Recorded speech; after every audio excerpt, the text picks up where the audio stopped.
अगर गुरु ग्रंथ साहब में रविदास जी के बारे में, कबीर जी के बारे में और आपके महाराष्ट्र में पैदा हुए पंजाब में नामदेव जी के बारे में, जो उन्होंने भक्ति लहर के माध्यम से इंसान और उसकी इंसानियत को बहाल करने के लिए जो उन्होंने आंदोलन किया, संघर्ष किया और बात को फैलाया, वो गुरु ग्रंथ साहब में लिखा होने के कारण यही नहीं, 3 संतों की, 3 महात्माओं की, 3 गुरुओं की बात मैंने आपके सामने रखी है। और इसी तरह से आने की कहानी गुरु ग्रंथ साहब से हमें मिलती है और इसलिए हमें ऐसा लगता है।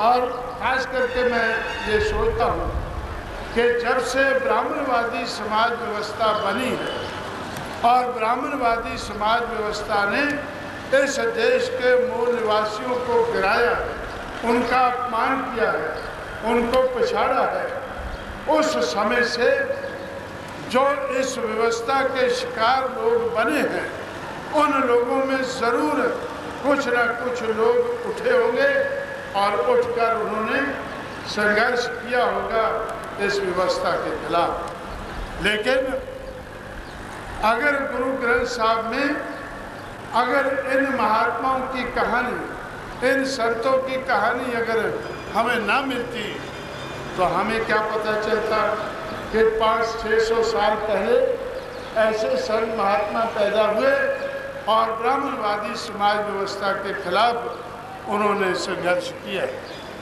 इसलिए हम लोग सोच रहे हैं कि हमारे इस देश में जो इतिहास लिखा गया है, उस इतिहास ने मानवता के साथ बड़ा भारी धोखा किया। इतिहास सही नहीं लिखा गया है, ब्राह्मणवादी लोगों ने इतिहास लिखा है। महात्मा फुले के बारे में आज अगर मुझे जानकारी हुई और मैं देश भर में वो जानकारी फैला रहा हूँ, तो अगर गेल अमेट अमेरिका से ना आती, मराठी भाषा सीखकर, मराठी भाषा को समझकर, पढ़कर, लिखकर अगर वो महात्मा फुले के बारे में खोज ना करती और उन्होंने अपना थीसिस, अपनी किताब ना लिखी होती, cultural revolt in colonial India, अंग्रेज़ों के राज में इस देश की सभ्यता के खिलाफ बगावत। ये जो बगावत की कहानी आज के ज़माने में जो 1848 से शुरू हुई, उस बगावत की कहानी को भी इस देश के, पूना के और महाराष्ट्र के जो इतिहासकार हैं, इतिहास लिखने वाले लोग हैं, उस इतिहास को छिपाने की कोशिश की है। उस इतिहास को मराठी भाषा में रखने की कोशिश की है, क्योंकि उनको मालूम था कि मराठी भाषा वाले लोग इस बात को देश भर में नहीं फैला पाएंगे। डॉक्टर अम्बेडकर ने अगर फैलाया है तो ठीक है, उसके बाद वो इस बात को आगे नहीं बढ़ा पाएंगे, ऐसा शायद पेशवा के लोगों को पूना में मालूम था। इसलिए मराठी भाषा से बाहर ये बात देशवासियों की समझ में नहीं आनी चाहिए। लेकिन गेल अमेट ने रिसर्च करके जो महात्मा फुले के ज़माने में जो 1848 से जो संघर्ष शुरू हुआ इस देश की सभ्यता के खिलाफ, cultural revolt in colonial India, ये किताब लिखकर और दूसरा विचार लिखकर तो हम लोगों को जानकारी हुई और उस जानकारी को लेकर हम लोग सोचते हैं कि ये देशव्यापी काम होना चाहिए। अगर देश के एक कोने में इस किस्म का संघर्ष सीमित रहता है तो उससे देशवासियों का, देश में दबे कुचले इंसान का भला नहीं हो सकता है।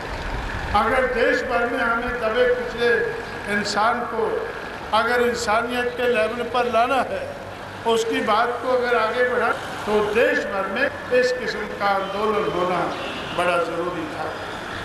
महाराष्ट्र में काफ़ी समय रहने के बाद शाहू महाराज, बाबा साहब अम्बेडकर, इन लोगों का लिटरेचर पढ़ने के बाद इनके बारे में जो आया वो समझने के बाद और महाराष्ट्र में जो ये संघर्ष हुआ और वो संघर्ष होकर बाबा साहब अम्बेडकर के चले जाने के बाद जो ये ऐसा ऐसा समापन हुआ, ये संघर्ष समापन हुआ, तो संघर्ष को मैंने देखा नहीं है।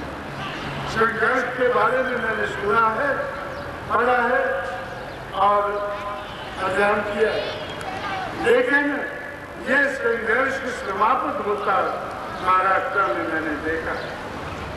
1956 के बाद 1966 में बॉम्बे में मैं एक बार गया, के 4 स्टेशन चल रहे थे।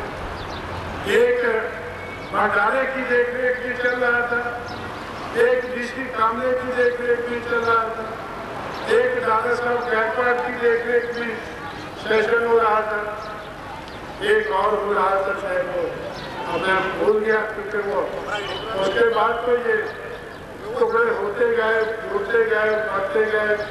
अभी सारी चीज़ को याद रखना मैं जरूरी भी नहीं समझता हूँ, लेकिन जितना मैंने समझा है वो मैं आपके सामने बता रहा हूँ कि जब मैंने ये 4 सेशन रिपब्लिकन पार्टी के देखे तो मुझे लगा कि भाई ये रिपब्लिकन पार्टी बाबा साहब अम्बेडकर के ज़माने में ये लोगों तक सीमित थी।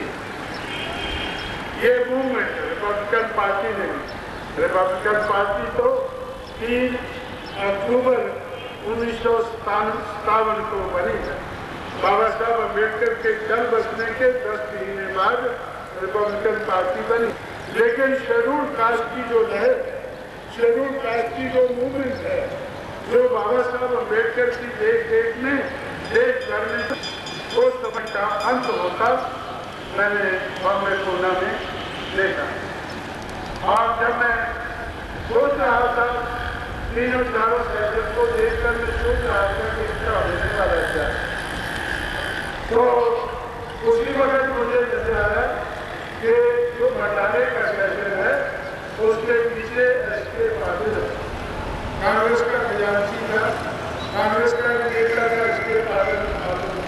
खजांची के बारे में, पैसे वाले के बारे में तो महाराष्ट्र में हमारे लोग ज़्यादा जानते हैं, तो इसलिए तो वो जो एसके पाटिल के साथ उन्होंने फिर 1967 में चुनाव लड़के, कांग्रेस के मंच से चुनाव लड़के वो कांग्रेस के नेता बन गए। इसी तरह से 1971 तक एक एक करके वो लोग कोई कांग्रेस में चले गए, इधर उधर हो गए। वो आप सारे लोग उस बात को जानते हैं।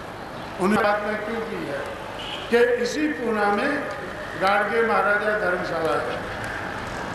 बहुजन बाबा साहब अम्बेडकर की खुले की शाहू की मूवमेंट गाड़गे महाराजा धर्मशाला में बंद हो गई या किसी उद्यान में उसकी चर्चा होती है। गाड़गे महाराजा में 1971 में जो चुनाव हुआ पार्लियामेंट का, उस वक़्त 521 सीटें पार्लियामेंट की होती थी, आज तो 543 है।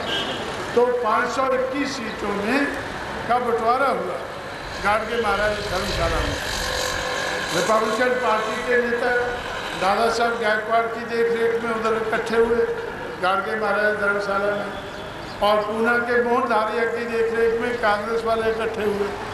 अंदर से समझौता करके बाहर निकले और बाहर निकलकर हाथ ऐसे हाथ में हाथ लेकर उन्होंने अनाउंस किया कि भाई आज एक बहुत ऐतिहासिक दिन है, आज ऐतिहासिक दिन है। बाबा साहब अम्बेडकर और गांधी जी के बीच में जो 1956 तक कभी मिलाप नहीं हुआ, जो 1956 तक कोई समझौता नहीं हुआ, मिलाप नहीं हुआ है, आज गांधी और अम्बेडकर में समझौता हुआ है। और गांधी और अम्बेडकर इन दोनों की पार्टियां कांग्रेस और रिपब्लिकन पार्टी मिलकर चुनाव लड़ेगी। तो मैंने सोचा ठीक है, पता नहीं क्या हुआ। तो मैंने पूछा कि भाई कितने कितने 521 सीटें हैं, कितने कितने चुनाव लड़ेंगे।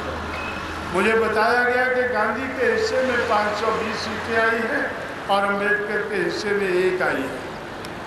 अम्बेडकर 1 लड़ेगा और गांधी 520 लड़ेगा।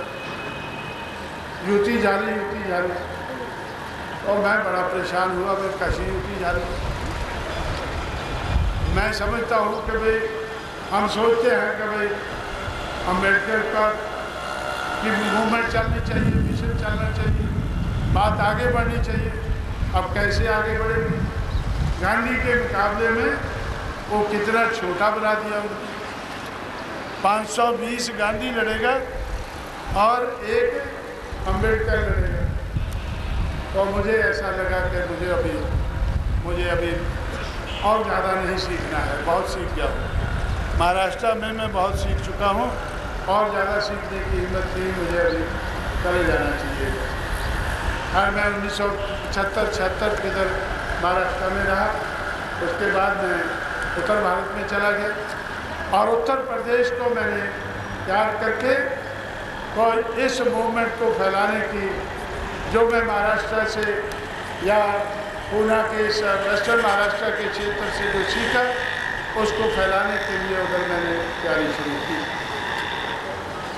और 1996 में तैयारी करते करते 1996 में हम इस लेवल तक पहुंच गए कि बाबा साहब अम्बेडकर, फुले शाहू अम्बेडकर विचारधारा को मानने वाले लोग उत्तर भारत में उत्तर प्रदेश में इतने तैयार कर लिए कि हमारा वोट बैंक 20% ज़्यादा बढ़ गया।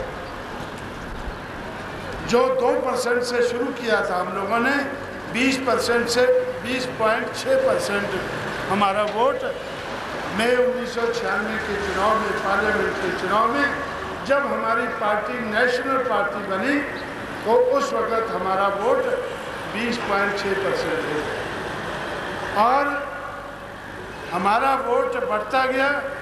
हमारे ऊपर निर्भर पार्टी कांग्रेस पार्टी का वोट घटता गया और घटकर 8% पर आ गया। कांग्रेस का वोट 100 में से 8, बहुजन समाज पार्टी का वोट 100 में से 20.6। तो तब श्री नरसिंहराव जो कांग्रेस के अध्यक्ष थे, जो कांग्रेस पार्टी के, गांधी जी की पार्टी के जो अध्यक्ष थे और प्रधानमंत्री भी थे, वो मुझसे मिले। उन्होंने मुझसे कहा कि भाई हमारी पार्टी का तो आपने सत्यानाश कर दिया। तो मैं बोला कि कोई बात नहीं, ठीक है, क्या बात और आगे क्या कहना चाहते हैं? हम आपके साथ मिलकर चुनाव लड़ना चाहते हैं। तो मुझे एकदम पूना की युति याद आ गई, 1971 की गाड़गे महाराजा धर्मशाला की युति याद आ गई। तो भाई एक युति उधर हुई थी, अब फिर दोबारा युति के लिए कांग्रेस का अध्यक्ष आया। क्या युति जारी पाई? क्या करना चाहिए मुझे? तो मैंने सोचा कि भाई उनको बोला कि ठीक है, मैं दोबारा आपसे मिलते हैं, दोबारा बात करेंगे। दोबारा जब वो मुझसे मिलने आए तो मैंने उनसे कहा कि ठीक है भाई, अब तो मैं ज़्यादा ले सकता हूँ, रीजनेबल युति हो सकती है। तो इसलिए तो मुझे नरसिंहराव से पूछना चाहिए कि कैसी युति होगी। और नरसिंहराव साथ में शरद पवार को ले आया। तो शरद पवार मुझसे कहने लगे भाई कितनी सीटें बीएसपी लड़ेगी। मैंने उनसे कहा कि सवाल इधर बीएसपी कितनी लड़ेगी उसका नहीं है, कांग्रेस को कितनी लड़नी है वो मैं पूछना चाहता हूँ। क्योंकि बीएसपी को 20.6% वोट पड़ा है और कांग्रेस को 8% पड़ा है। मैं आप लोगों के पास नहीं आया हूँ, आप लोग मेरे पास आए हैं युति के लिए। तो इसलिए मुझे आपसे पूछना है कि आप लोग कितनी सीटें लड़ेंगे। तो शरद पवार तो चुप हो गया। शरद पवार की ड्यूटी नरसिम्हा में लाई थी। ये तो ड्यूटी को निभाने वाला आदमी है। अगर नरसिम्हा लगा दे तो भी निभाता है, अगर सोनिया लगाते तो भी निभाता है, अगर एक वो और जिसमें था ना सीताराम केसरी लगा दे तो भी निभाता है। तो ड्यूटी निभाने वाला ये आदमी है। तो मैंने उनसे कहा कि ठीक है भाई, ये महाराष्ट्र वाली युति नहीं है, ये उत्तर प्रदेश की है, ये उत्तर प्रदेश की युति है। तो मुझे नरसिंह राव से बात करनी है। मैंने नरसिंह राव से कहा कि भाई मैं सोचता हूँ कि 300 सीटें बीएसपी को लड़नी चाहिए और 125 कांग्रेस लड़ ले, 425 टोटल सीटें हैं। तो उन्होंने कहा मुझे मंजूर है, उन्होंने कहा मुझे मंजूर है। तो मैंने सोचा कि चलो भाई ये युति कर लेनी चाहिए, ये युति कर लेनी चाहिए। तो पार्लियामेंट एनेक्सी में युति हो गई। तो मैंने भी उधर अनाउंस कर दिया कि भाई एक युति पूना में जारी होती है, गांधी और अम्बेडकर में, अब उसके बाद दूसरी 1996 में ये दिल्ली में जारी होती। तो इसमें मुझे खुशी है कि अम्बेडकर के हिस्से में 300 सीटें आई और गांधी को हिस्से में जो आई हैं वो जिताने के लिए हम पूरी कोशिश करेंगे। और हमने कोशिश की भी, उनका हौसला बढ़ाया, उनकी सीटें जिताई भी। उनका वोट तो हमें नहीं पड़ा, उनका वोट हमें नहीं पड़ा। मुझे इस बात का पहले ही ज्ञान था कि उनका वोट तो नहीं पड़ेगा, लेकिन हमारा पड़ जाना चाहिए। क्यों पड़ जाना चाहिए? क्योंकि कांग्रेस को हम डाउन कर रहे थे और भारतीय जनता पार्टी ऊपर जा रही है। भारतीय जनता पार्टी के उसी चुनाव में जिसमें हमें 20.6% वोट पड़ा, कांग्रेस को 8% पड़ा, तो उस चुनाव में भारतीय जनता पार्टी को उत्तर प्रदेश में भारतीय जनता पार्टी को 34% वोट पड़ा, 32% वोट पड़ा। तो हमने सोचा कि और उसके आधार पर भारतीय जनता पार्टी के 425 में से 236 एमएलए पहले नंबर पर थे। तो मैंने सोचा कि भारतीय जनता पार्टी को नीचे लाने के लिए कांग्रेस के साथ समझौता करना ज़रूरी है, क्योंकि कांग्रेस बहुत नीचे आ गई है। कांग्रेस इतनी नीचे आ गई है कि उसका दिल टूट गया है, उसका दिल बांधना ज़रूरी है। अगर कांग्रेस को हम बढ़ावा देते हैं तो फिर बीजेपी को हम नीचे ला सकते हैं। और मुझे ऐसा लगता था कि उत्तर प्रदेश में 425 सीटों में से जिसकी 213 सीटें आ जाती हैं तो उसकी सरकार बनती है। 236 से 213 पर लाना भारतीय जनता पार्टी को, इस लक्ष्य को ध्यान में रखकर मैंने अपने साथियों से कहा कि हमें कांग्रेस के जो 125 लोग हैं उनको बड़े पैमाने पर अपना वोट डलवाना चाहिए। बीएसपी के उम्मीदवार को नहीं डलता है तो चल जाएगा, लेकिन कांग्रेस के उम्मीदवार को डलना ज़रूरी है, क्योंकि बीजेपी को 236 से नीचे लाना यह हमारा लक्ष्य है। बीजेपी को हम तभी ला सकते हैं जब कांग्रेस थोड़ी ऊपर उठती है। तो कांग्रेस का वोट 8% से बढ़ाकर हम लोगों ने 12% दिए और कांग्रेस के को इतने वोट पड़े हमारी तरफ से। कांग्रेस का अपना वोट तो लगभग खत्म था, हमारा वोट इतना पड़ा कि बीजेपी के 62 एमएलए कम हो गए, 236 से कम होकर बीजेपी के 174 एमएलए जीते। 174 जीतने से उनकी सरकार नहीं बनी। आप लोगों को याद होगा कि बीजेपी की सरकार नहीं बनी।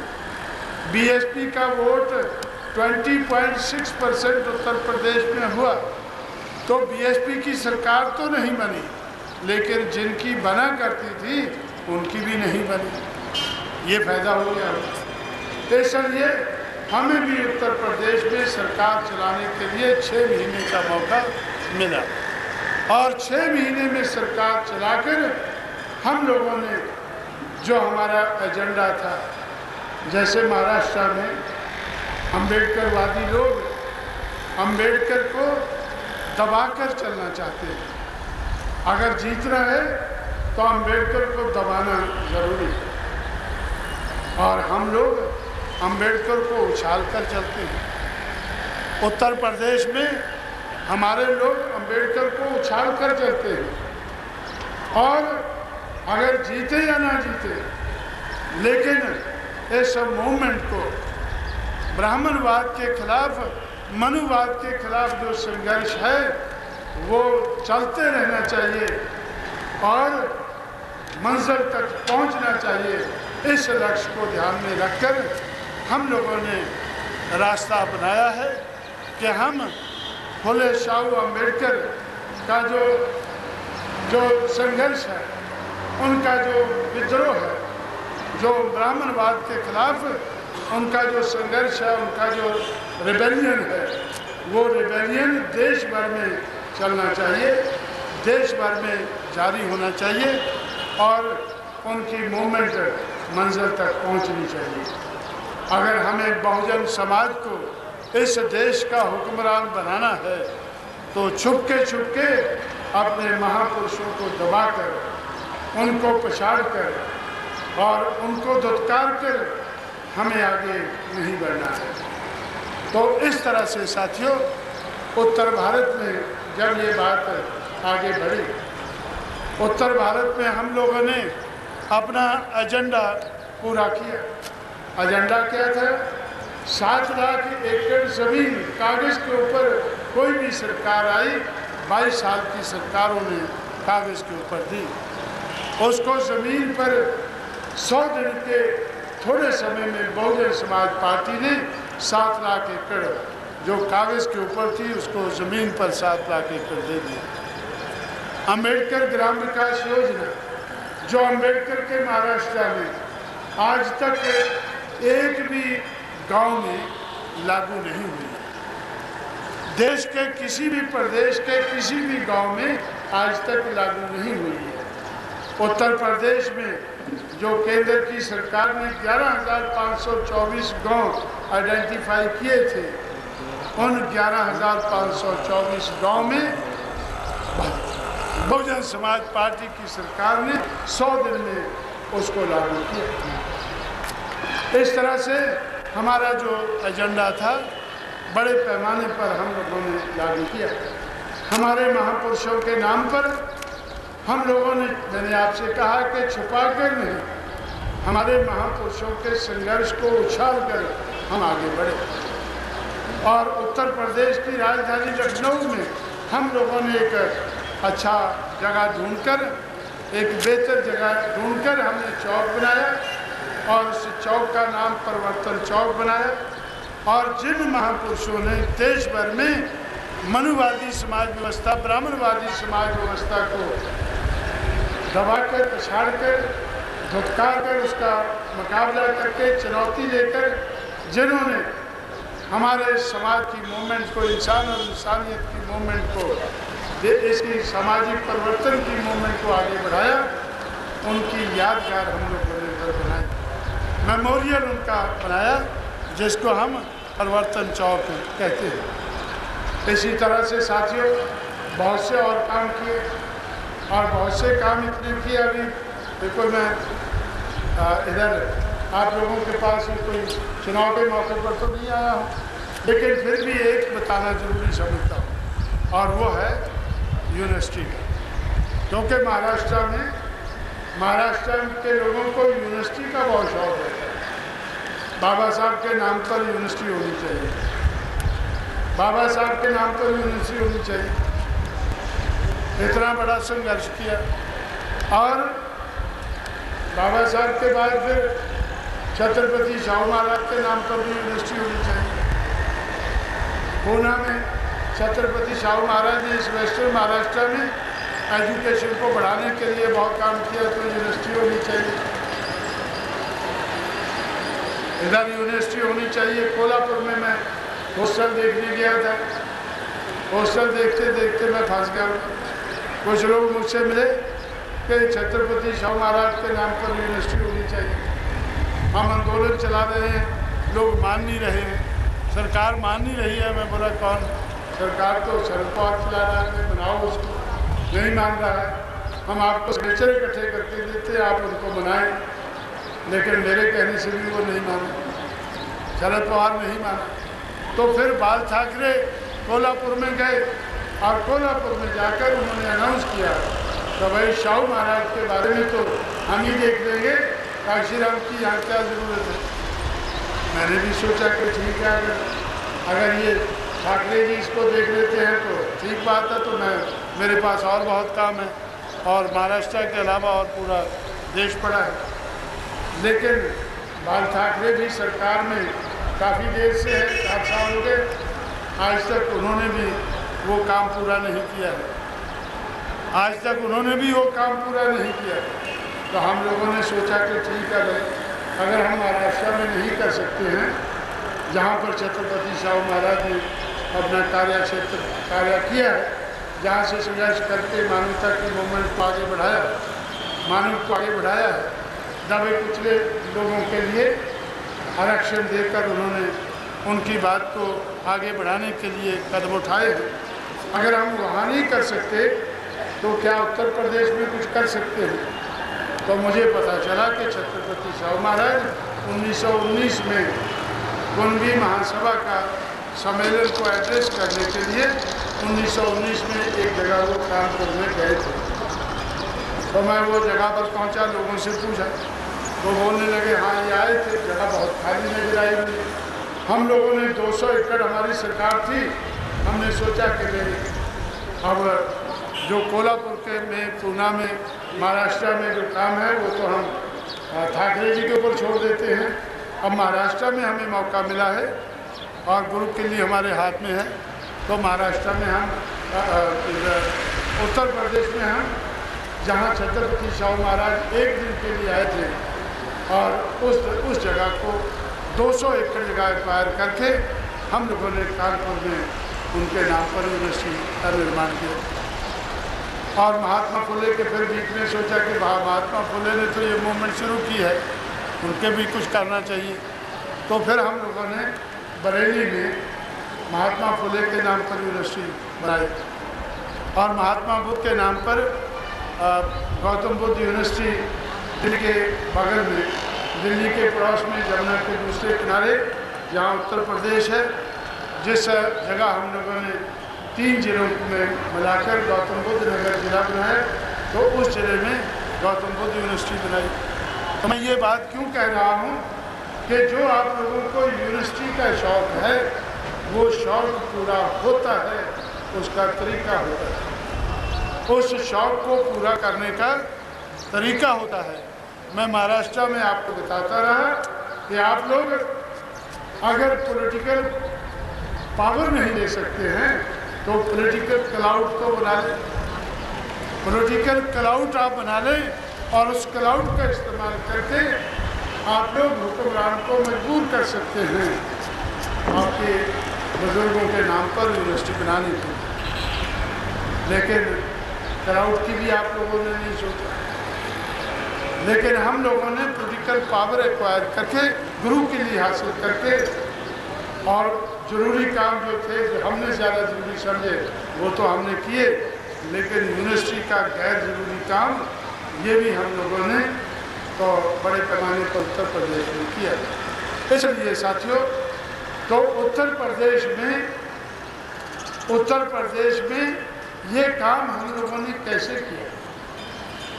उत्तर प्रदेश में हम लोगों ने चमारों को तैयार करके, उत्तर प्रदेश के चमारों को तैयार करके, तो इस मूवमेंट का आधार बनाकर, बेस बनाकर हम लोगों ने बहुजन समाज बनाया। बहुजन समाज क्या है? जिन लोगों को जाति के आधार पर तोड़ा गया, ब्राह्मणवादी समाज व्यवस्था ने जाति का निर्माण किया और जाति के आधार पर इस देश के मूल निवासी को तोड़ा गया। जिन लोगों को जाति के आधार पर तोड़ा गया है, अगर वो टूटे रहते हैं तो अल्पजन रहते हैं। हर जाति अपने आप में अल्पजन रहती है, कम संख्या वाली रहती है। अगर उनमें भाईचारा पैदा कर लें तो भाईचारा पैदा करके हम उनको जोड़ें तो अल्पजन से बहुजन बन जाता है। हम लोगों ने अल्पजन से बहुजन बनाकर अपनी मूवमेंट को हम लोगों ने आगे बढ़ाया और इस मूवमेंट को आगे बढ़ाने में हम लोगों ने खास ख्याल रखा कि हमें महाराष्ट्र के लोगों से सबक सीखना चाहिए। क्या सबक सीखना चाहिए कि फुले के नाम को, शाहू के नाम को, अंबेडकर के नाम को कुचल कर हमें आगे नहीं बढ़ना है। फुले, शाहू और अंबेडकर को ठुकरा कर आगे नहीं बढ़ना है। जिस तरह से महाराष्ट्र में आगे बढ़ने के लिए, एमएलए एमपी बनने के लिए वो इनको ठोकर मार कर करते हैं, वो ठोकर मार कर हमें नहीं चलना।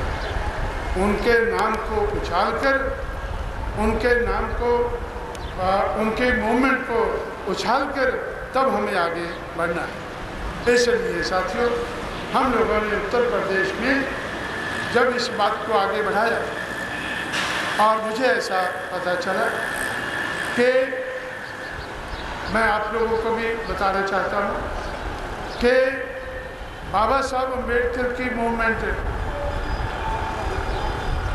अंत में, बाबा साहब अम्बेडकर की मूवमेंट अंत में 1956 तक ये अछूतों की मूवमेंट बनकर रही। लेकिन सही बात तो ये है कि अछूतों की भी मूवमेंट नहीं बन पाई है। ये 6-7 जातियों की मूवमेंट बनकर रही और वो 6-7 जातियाँ कौन हैं? जो अपने बलबूते पर बाबा साहब अम्बेडकर के संघर्ष शुरू होने से पहले अपने बलबूते पर अपने अपने क्षेत्र में ब्राह्मणवादी समाज व्यवस्था के खिलाफ उठकर खड़े हुए। तमिलनाडु में परिया लोग उठकर खड़े हुए, उन्होंने अपनी मूवमेंट तमिलनाडु में शुरू की। आंध्र प्रदेश में माला लोग उठकर खड़े हुए, उन्होंने मूवमेंट को ब्राह्मणवाद के खिलाफ मूवमेंट को आगे बढ़ाया। और आपके सामने साथ कर्नाटका है, उधर कुछ एक जाति उठकर खड़ी हुई। अभी उसके बाद महाराष्ट्र में महार लोग उठकर खड़े हुए और उत्तर प्रदेश, पश्चिमी उत्तर प्रदेश में चमार उठकर खड़े हुए और उन्होंने अपना नाम बदलकर पश्चिमी उत्तर प्रदेश में अपने आप को जाटव कहना शुरू किया। जो मनुवाद के खिलाफ, ब्राह्मणवाद के खिलाफ विद्रोह करने वाले लोग थे, विद्रोह करने वाले जो विद्रोही यानी बेल चमार थे, वो अपने आप को जाटव कहने लगे। और पंजाब में, जहाँ से ये महात्मा जी जब आए हैं, और वो दोआबा का एरिया है, सतलुज और ब्यास के बीच में एरिया है, तो वहाँ श्री मंगूराम की देखरेख में आंदोलन हुआ और वो लोग अपने आप को आधर्मी कहने लगे। वहाँ के चमार अपने आप को आधर्मी कहने लगे कि हम हिंदू नहीं हैं। हिंदू नहीं हैं तो क्या है, हम हिंदू धर्म के आने से पहले वाले लोग हैं। वो पहले वाले वो बाद में ढूंढेंगे क्या थे, लेकिन पहले वाले हैं, इसलिए आदि धर्म है। हमारा धर्म तो हिंदू धर्म से पहले का धर्म है। तो वो भी एक जाति बन गई और वो लोग भी उठकर खड़े हुए। और बंगाल में, जहाँ से 1946 में बाबा साहब अम्बेडकर को चुनकर काउंसिल असेंबली में चंडालों ने भेजा, तो वो चंडाल उठकर खड़े हुए। ये 6-7 जातियाँ देश के 6-7 कोने में उठकर खड़ी हुई। और जब बाबा साहब अम्बेडकर की मूवमेंट कामयाब होती नजर आई, आगे बढ़ती हुई नजर आई, तो 1928 के बाद, साइमन कमीशन के बाद, जब राउंड टेबल कॉन्फ्रेंसेस 1930, 31, 32 में इंग्लैंड में हुई, तो तब ये 6-7 जातियों के लोग बाबा साहब अम्बेडकर को अपना नेता मानकर उनकी लीडरशिप में ये मूवमेंट देशव्यापी मूवमेंट बनी। ये देशव्यापी मूवमेंट नहीं बनी थी, ये 6-7 कोने में 6-7 जातियों की मूवमेंट जो चल रही थी वो बाबा साहब अम्बेडकर की देख रेख में चलती रही और बाबा साहब अम्बेडकर की लीडरशिप के कारण ये कुछ रंग लाई, ये मूवमेंट रंग लाई। जो महात्मा ज्योतिराव फुले ने पढ़ाई लिखाई के ऊपर, ज्ञान के ऊपर जोर दिया, उस मामले में बाबा साहब के संघर्ष के कारण बात आगे बढ़ी।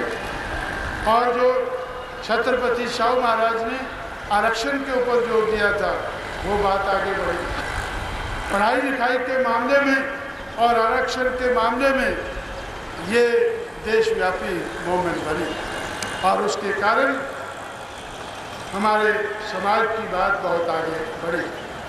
अब उत्तर प्रदेश में जब हमारी सरकार बनी तो हमारे पास उत्तर प्रदेश में 150 चमार जाति के IAS ऑफिसर थे। इसलिए चमारी को राज चलाना बहुत आसान था। 150 चमार IAS ऑफिसर हैं, उन लोगों को बताया गया कि भाई आप इनके नाम पर आगे बढ़े हैं, इनके लिए कुछ करो। आप लोग तो हुक्म के गुलाम हैं, अब तो हमारा हुक्म मानो और इनकी बात आगे बढ़ाओ। तो हुक्म के गुलामों ने अपना काम किया और जो भी हमारा एजेंडा था IAS, IPS और बड़े दूसरे अधिकारियों के माध्यम से हम लोगों ने 6 महीने का एजेंडा, जो 6 महीने के लिए हमारी सरकार बनी थी, वो 6 महीने में 6 साल का एजेंडा पूरा करके दिखाया। इसलिए साथियों, और ये जो 150 IAS ऑफिसर हमें चमार जाति के उधर मिले या IPS ऑफिसर मिले, अब मुख्यमंत्री बनाना तो इतना मुश्किल हमें नज़र नहीं आया, लेकिन वो तो जल्दी भी बन सकता है। किसी भी व्यक्ति को बाजू से पकड़ो और मुख्यमंत्री की कुर्सी पर उठा दो तो मुख्यमंत्री बन गया, कान से पकड़ो उतार दो तो एक्स मुख्यमंत्री बन गया। लेकिन ये जो IAS ऑफिसर हैं, IPS ऑफिसर हैं, इसके लिए तो बनाने में समय लगता है और वो समय के हिसाब से बाबा साहब अम्बेडकर के संघर्ष के कारण तो ऐसा आज शेड्यूल कास्ट के IAS ऑफिसर ब्राह्मण जाति से ब्राह्मण जो लोग हैं उनसे दूसरे नंबर पर शेड्यूल कास्ट के आज IAS ऑफिसर देश भर में हमें नजर आते हैं। इसलिए साथियों, हमारे बुजुर्गों के संघर्ष के कारण वेस्टर्न महाराष्ट्र में, मैं ये नहीं कहता हूँ कि सिर्फ वेस्टर्न महाराष्ट्र में, देश भर में ये लोग उठकर खड़े हुए। लेकिन वेस्टर्न महाराष्ट्र में 1848 से 1956 तक 108 साल अटूट संघर्ष चला।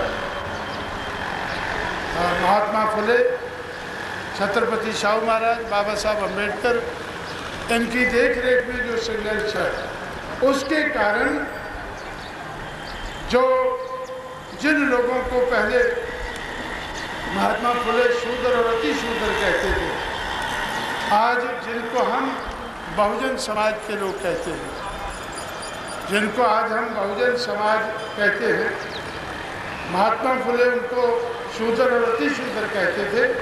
तो उनकी बात आज देश भर में काफ़ी आगे बढ़ी, आज देश भर में काफ़ी आगे बढ़ी है और उसका सबसे बड़ा श्रेय वो उत्तर प्रदेश के चमारों को जाता है। इस मूवमेंट को आगे बढ़ाने में जो बेस है, जो बुनियाद है, उस बुनियाद में आज, क्योंकि मैं महाराष्ट्र में आता हूँ, मारों को नहीं मना पाता हूँ, मैं बंगाल में बहुत जाता हूँ, चंडालों को नहीं मना पाता हूँ, मैं परिया लोगों को अभी तक नहीं मना पाता हूँ।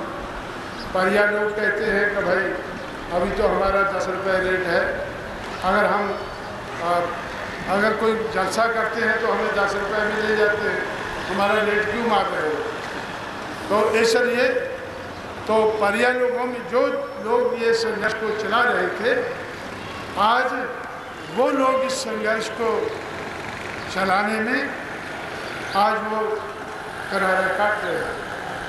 आज उनको लगता है, महाराष्ट्र से जब मैं गया, मैं महाराष्ट्र के नेताओं को पूछ कर गया कि भाई आप इस मुझे ये जो अम्बेडकरवाद की जो मूवमेंट चल रही है, मुझे तो इससे लगाव हुआ है, तो आप लोग इसको छोड़कर जाएंगे तो हम लोग जिनको नया नया लगाव हुआ है वो क्या करेंगे।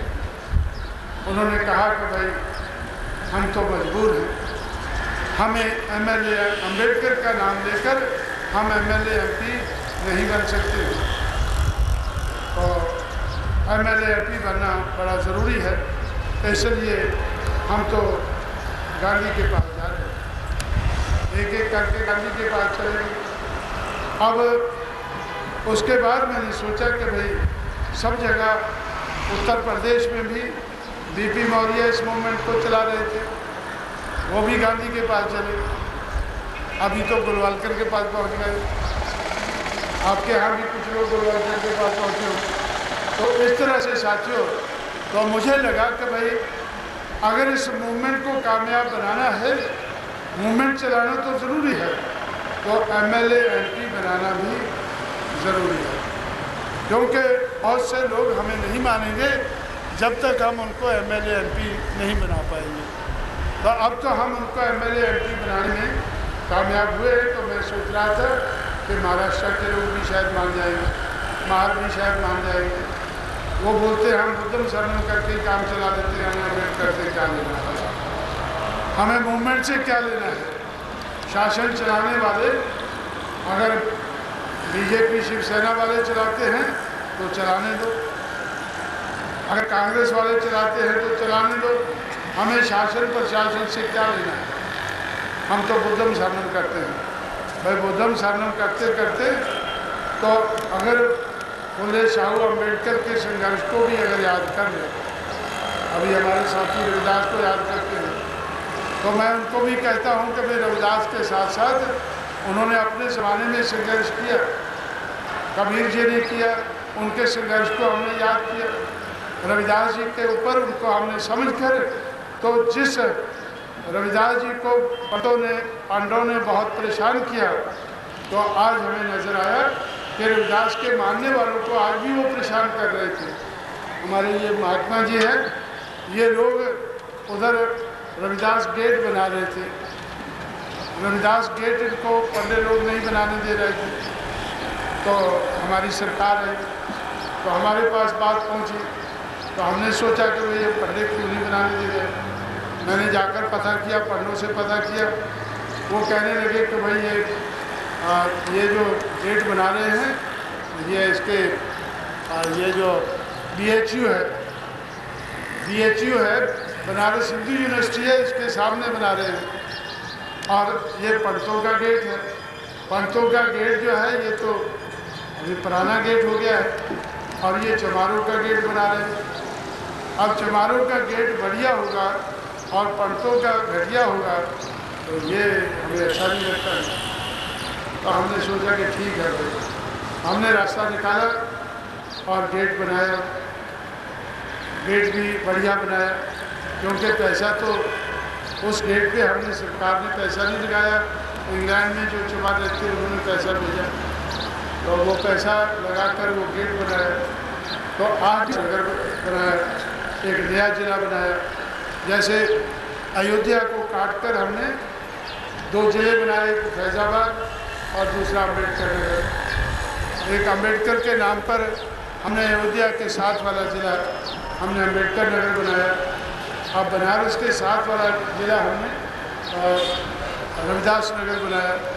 तो कबीर जी को जहाँ दफनाया गया था, तो उस जगह को अभी कबीर को मानने वाले लोग काफ़ी मान्यता देते हैं, तो उधर हमने कबीर नगर गोरखपुर से काटकर, उस क्षेत्र को काटकर हमने कबीर नगर बनाया। तो इस तरह से तो हम लोगों ने, जो भी हमारे महापुरुष हैं जिन्होंने थोड़ा या ज़्यादा संघर्ष किया है, अपने हिसाब से, अपने ज़माने के हिसाब से ब्राह्मणवाद के खिलाफ जिन्होंने संघर्ष किया, मानवतावाद का बोलबाला करने के लिए जिन्होंने संघर्ष किया है, उन सब की याद को हम लोगों ने ताज़ा करने की कोशिश की है। लेकिन मैं इस मत का हूँ कि अगर गुरु ग्रंथ साहब में अगर ये हमारे संत महात्मा की कहानी, उनकी जो वाणी है वो उसमें ना मिलती तो हमें उनके संघर्ष के बारे में पता ना चलता। इससे मुझे ऐसा लगता है। और अगर महात्मा फुले ने जो काम शुरू किया वो भी किस तरह से हिस्ट्री में उनकी बात आई है, और बाबा साहब अम्बेडकर ने बहुत अपने संघर्ष के बारे में तो बहुत कुछ लिखा है, तो उसी से हमें बहुत कुछ पता चल जाता है। तो इसलिए मेरा ऐसा ख्याल है कि ब्राह्मणवाद के शिकार लोग हमेशा उठकर ब्राह्मणवाद के खिलाफ खड़े हुए होंगे, लेकिन उनके जो संघर्ष की कहानी है वो हमें उपलब्ध नहीं है। इसलिए कम से कम आज जो देश भर में ये संघर्ष हम लोग चला रहे हैं, इस संघर्ष की कहानी आने वाली पीढ़ियों को तक पहुंचनी चाहिए, और ये संघर्ष आने वाली पीढ़ियां भी चलाती रहनी चाहिए। और इस देश के मूलवासी जो बहुजन ज़्यादा संख्या में इधर रहता है, जिसको हम बहुजन समाज कहते हैं, उनकी संख्या के आधार पर, उनके वोट के आधार पर उनको इस देश का हुक्मरान समाज करना चाहिए। तो इस किस्म की कोशिश में हम लोग लगे हुए हैं, और ये संघर्ष आगे भी चलता रहना चाहिए, ये बात और भी आगे बढ़ती रहनी चाहिए। उसके लिए हम आने वाली पीढ़ियों को भी तैयार करने लगे हुए हैं। इसलिए साथियों, इस मौके पर जब मैं रविदास जी का जन्मदिन मनाने के लिए जब मुझे इधर बुलाया गया, तो मुझे इस बात का पता था कि ऊना में रविदास जी के बारे में ज़्यादा जानकारी तो नहीं है, और अगर जानकारी है भी तो भी इधर उधर की होगी। तो इसलिए जो उन्होंने मानवतावाद के लिए संघर्ष किया है, जो ब्राह्मणवाद को चुनौती दी है, तो उसके बारे में ज़्यादा जानकारी लोगों को नहीं है। वो सही जानकारी वो महाराष्ट्र में भी पहुंचनी चाहिए, ताकि जो महाराष्ट्र का चमत्कार जो आज तक ब्राह्मणवाद की चमचागिरी करता रहा है, तो वो चमचागिरी छोड़कर वो उत्तर प्रदेश के चमत्कार से सबक सीखकर वो ब्राह्मणवाद को चुनौती देने के लिए महाराष्ट्र में भी वो तैयार हो जाए, और महाराष्ट्र के दूसरे लोगों के साथ मिलकर बहुजन समाज बनाकर तो वो मानवतावाद का बोलबाला करने के लिए वो मूवमेंट को आगे बढ़ाए। और इस लक्ष्य को ध्यान में रखकर मैं आप लोगों के बीच में पूना में यहाँ पहुँचा हूँ।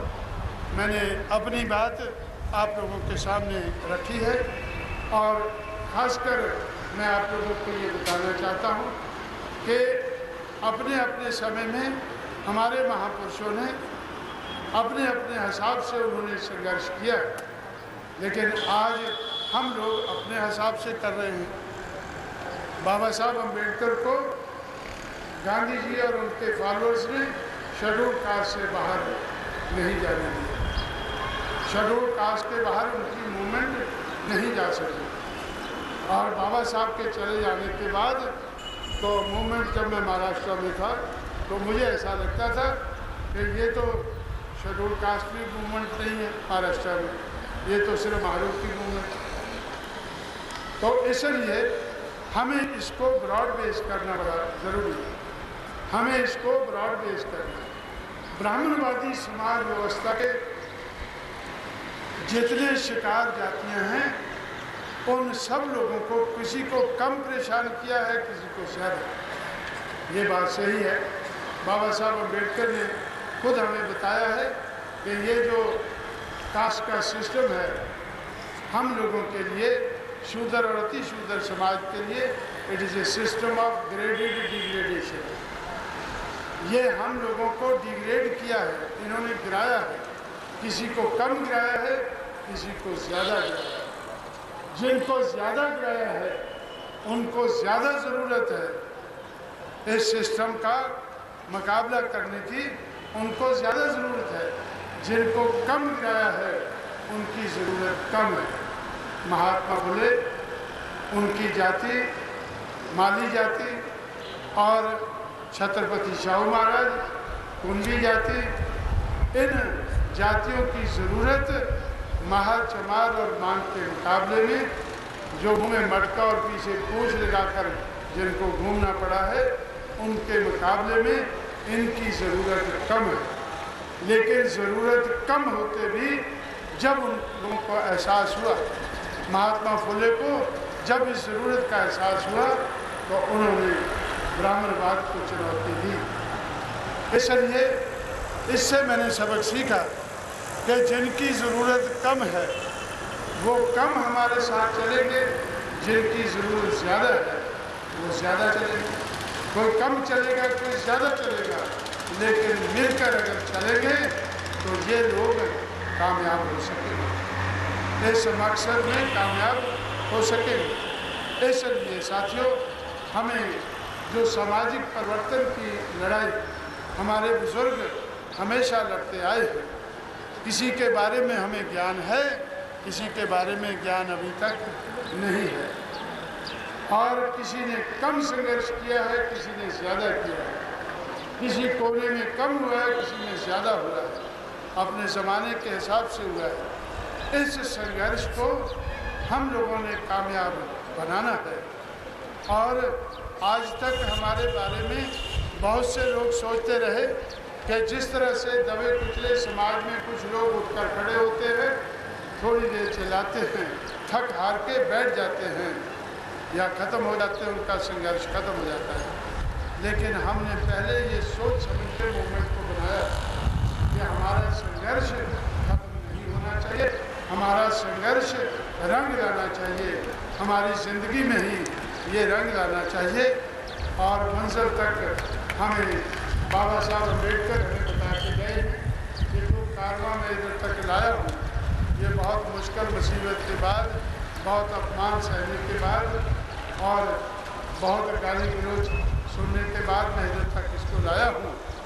इस कारवां को अगर आप आगे नहीं ले जा सकते तो पीछे नहीं हटेंगे, पीछे हटा, पीछे से हम लोग अभी इनको कुछ आगे लाए हैं और हमारा लक्ष्य है कि हम बाबा के कारवां को जल्दी से जल्दी मंजिल तक पहुंचाने की कोशिश करें। और मैं समझता हूं कि बहुजन समाज पार्टी को नेशनल पार्टी बनाकर हम इस देश की चौथे नंबर की पार्टी बनाकर हम काफ़ी आगे बढ़ चुके हैं।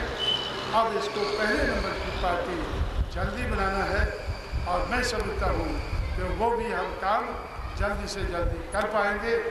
उसके लिए देश भर में सारे लोगों को हम लोग अल्पजन से बहुजन बनाने में, जाति के आधार पर तोड़े हुए लोगों को जोड़कर अल्पजन से बहुजन बनाने में लगे हैं।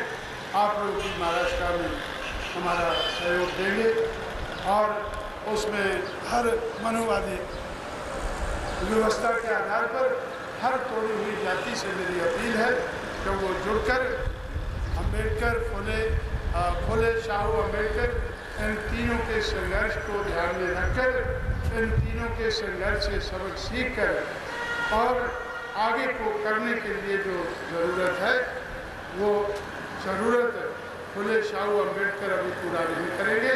जो लोग जिंदा हैं ये काम तो उनको ही करना होगा।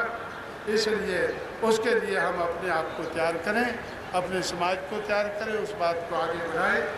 उस मकसद को पूरा करने के लिए हम जगह जगह लगे हुए हैं। आप लोगों के बीच में, चरणकार समाज के लोगों के बीच में मैं इधर आया हूँ, ये बात कहने के लिए आया हूँ कि आज इस मूवमेंट को आगे बढ़ाने में, वैसे तो बहुत सी जातियाँ, लगभग 600 जातियाँ आज हमसे सहमत हो चुकी हैं। जब हम इस देश की चौथे नंबर की पार्टी बने हैं तो 6000 टुकड़ों में से 600 टुकड़ों को जोड़कर हम यहाँ तक बढ़ चुके हैं। अब 6000 टुकड़ों को अगर जोड़ लेंगे तो 100 में से 85 बन जाएंगे। लेकिन मैं समझता हूँ कि सरकार बनाने के लिए तो 35 ही काफ़ी होते हैं। 600 जातियाँ जुड़ी हैं, अगर 400 को और जोड़ लें, 1000 जातियाँ अगर 6000 में से जुड़ जाती हैं तो मैं समझता हूँ कि उनको जोड़कर जो बहुजन समाज बनता है वो बहुजन समाज इस देश का बहुजन समाज बन सकता है। 35% वोट तक पहुंचकर बहुजन समाज हुक्मरान समाज बन सकता है, और जब हुक्मरान बन जाता है तो 35 से 85 तक बढ़ना ये ज़्यादा आसान हो जाता है। शुरू में काम मुश्किल होता है, जब कुछ कामयाबी मिलती है। हमने 6 महीने जो सरकार चलाई है, किस लिए चलाई है? बहुजन समाज का हौसला बढ़ाने के लिए, नहीं तो बीजेपी के साथ मिलकर सरकार बनाना हमारे लिए कोई अच्छी बात नहीं है। कुछ होशियार लोग महाराष्ट्र में सोचते हैं कि ये अच्छी बात नहीं है, हम उनसे ज़्यादा जानते हैं, लेकिन फिर भी हमने सोचा कि अपने समाज का हौसला बढ़ाने के लिए उनके सामने एक आदर्श, आज का आदर्श, पहले का आदर्श फुले शाह अम्बेडकर का आदर्श लेकर तो हम इधर तक पहुँचे हैं, लेकिन आज हम एक आदर्श उनके सामने पेश कर सकते हैं। ऐसा आदर्श 6 महीने सरकार चलाकर हम लोगों ने पेश किया, और उसके कारण उत्तर प्रदेश में आज इतना हौसला बढ़ा है कि आज हम भरोसे से कह सकते हैं कि कभी भी चुनाव होता है तो उत्तर प्रदेश में बहुजन समाज पार्टी अपने बलबूते पर सरकार बनाने लायक आज बहुजन समाज बना चुकी है। आज 35% वोट, आज 20-21% वोट नहीं, आज हमारा वोट 30% से ज़्यादा है। 35% तक वोट हासिल करके बहुजन समाज पार्टी अपने बलबूते पर सरकार बनाकर मायावती को तीसरी बार मुख्यमंत्री बनाकर जो हमारा एजेंडा अधूरा रह गया है, उस एजेंडे को हम अपने बलबूते पर पूरा करने लायक बन सकते हैं। इसलिए साथियों, तो उत्तर प्रदेश में जो हम लोगों ने काम किया है उससे सबक सीखकर तो मैं देश भर में देख रहा हूँ कि चमार कम्युनिटी का, चरमकार कम्युनिटी, उनका नाम अलग होता है हर जगह, तो उनका हौसला बढ़ रहा है, और हौसला बढ़कर बहुजन समाज पार्टी का बेस बन रही है, और आप लोग भी महाराष्ट्र में इस बेस को बनाने में सहयोग देंगे। और इस मकसद को लेकर मैं आप लोगों के बीच में आया हूँ। मैंने अपनी बात आपके सामने रखी है, आप लोग इसके ऊपर अमल करेंगे। इस भरोसे के साथ मैं आप लोगों से विदा लेता हूँ, और रविदास जयंती के मौके पर मैं आप लोगों के बीच में आया हूँ। रविदास जी का नारा लगाते हैं, बोले सो निर्भय श्री गुरु रविदास महाराज की जय। और बहुजन समाज पार्टी का तो अपना नारा है ही, तो जय भीम, जय भारत।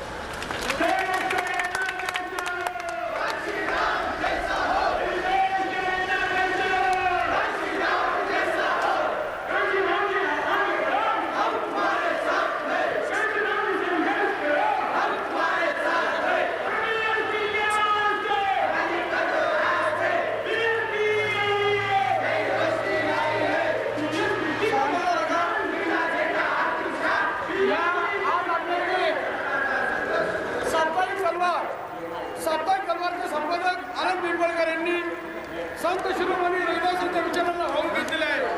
त्या साप्ताहिक तलवारच्या विशेष अंकाचं प्रकाशन कांशीराम साहेब यांच्या हस्ते होत आहे।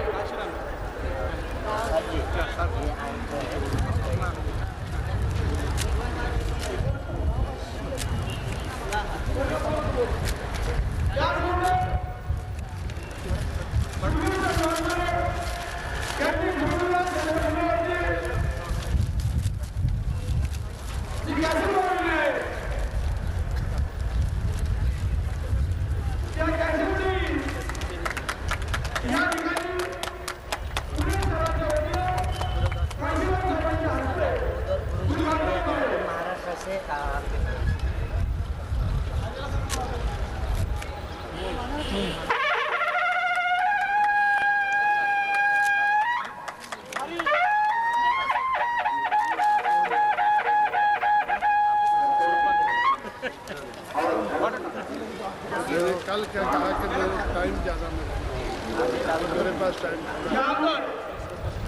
आदरणीय कांशीराम साहेब यांचं आणि या व्यासपीठावर उपस्थित सर्व मान्यवरांचे स्वागत आहे. कांशीराम साहेब यांचं आदरणीय रामानंदी यांच्या हस्ते पुष्पहार देऊन स्वागत करण्यात येत आहे. शहर श्रीफळ आणि पुष्पहार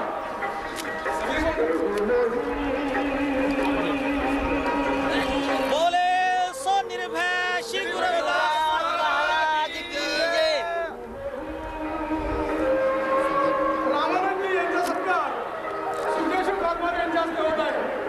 शहर श्रीफळ पुष्पहार अर्पण होत आहे. त्याचप्रमाणे वीरसिंगजी संत वाराणसी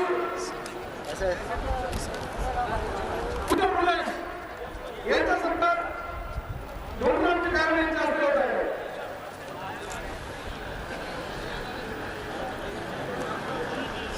बालकुराजी पवार यांचा सत्कार सुंदराबाई वाघमारे यांच्या हस्ते होत आहे. टेक्सास गायकवाड यांचा सत्कार ज्ञानेश्वर राणा यांच्या हस्ते होत आहे. त्याचप्रमाणे अनिल काकडे साहेब यांचा सत्कार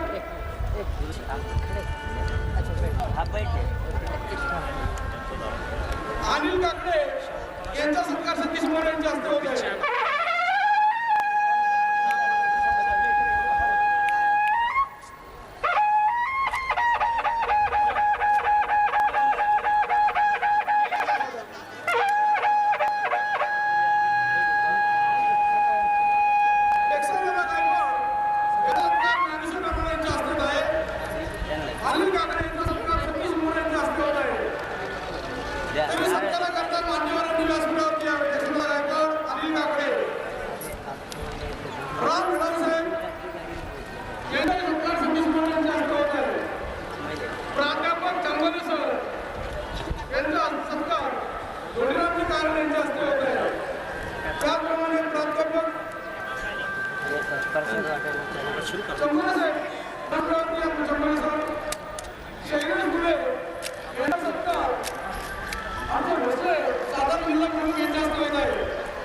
डॉक्टर अभंग ज्ञानेश्वर कांबळे महाराष्ट्र निर्माण संघाचे अध्यक्ष त्याचप्रमाणे दिलीपराव एक्सलर यांचाही सत्कार होत आहे.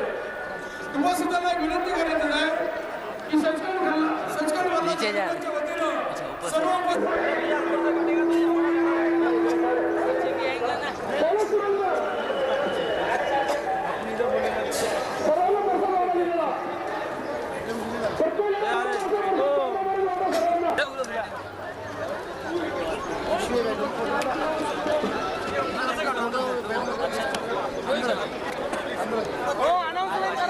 बोले सो निर्भय श्री गुरु रविदास महाराज की जय. These are the products that we are giving for 400 rupees on the basis of no profit model. These are 17 items. I would like to have in your hands. Check the समाजाच्या वतीनं आज कार्यक्रमाचं आयोजन केलेलं आहे. हे कार्यक्रमाचा इतिहास आहे की समकार समाजाने आपल्या कार्याला समाजामध्ये एकत्र सणावाराच्या ऐतिहासिक इतिहासाचा आपले नोंद करून एक आपल्या समाजाचा विकास होण्याच्या सर्वांगीण विकासाच्या दृष्टीनं आपल्या संत शिरोमणी गुरुदासांची जयंतीचं आयोजन केलेलं आहे. ते आयोजन उद्या आजच्या प्रमाणे तुझा खंडाळा इथं मोठ्या प्रमाणावरती संत गुरुदास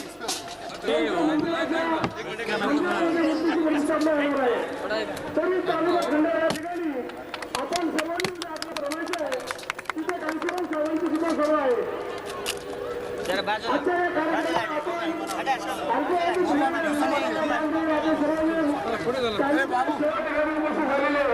तर आपल्या सर्वांचं मी पुन्हा एकदा मनपूर्वक आभार मानतो.